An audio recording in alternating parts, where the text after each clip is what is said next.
Jean Harlow, one of MGM's biggest stars' nickname was simply the Baby. She was born Harleen Harlow Carpenter in Kansas City, Missouri. But she didn't even know her own name because her parents called the baby Baby for the first 5 years of her life.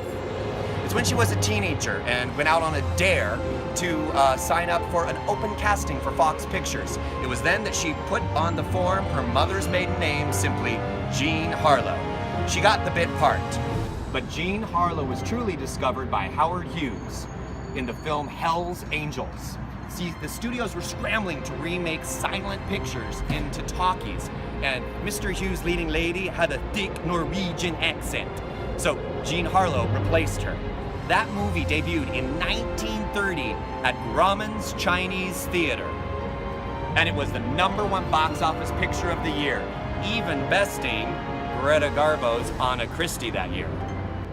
In 1932, she signed with MGM Studios. One of her first pictures for that studio was Redheaded Woman with Loretta Young.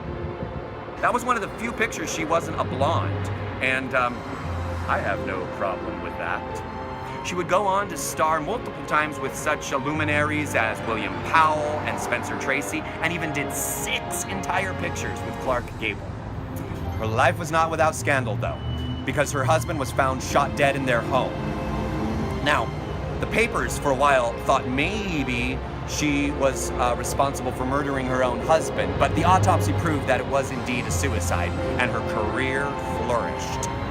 She bested Norma Shearer and Joan Crawford as MGM's biggest female star. In 1936, she was filming the motion picture Saratoga, and she collapsed on set. She was rushed to the hospital, and her then boyfriend, William Powell, left his set to be by her side.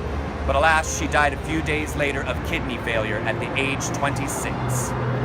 She was buried at Forest Lawn Glendale Cemetery with white gardenias and a love letter in her hand from her boyfriend, William Powell.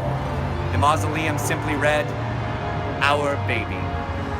Jean Harlow was my best friend Carolyn Terry's birthday pick for her Wednesday birthday. Fun fact, Carolyn, Jean Harlow's recipe for her platinum blonde hair was Clorox bleach, ammonia, and Lux snowflakes. So look for a birthday package in the mail. The day Jean Harlow died, Spencer Tracy penned in his diary, "Jean Harlow died today. Grand gal."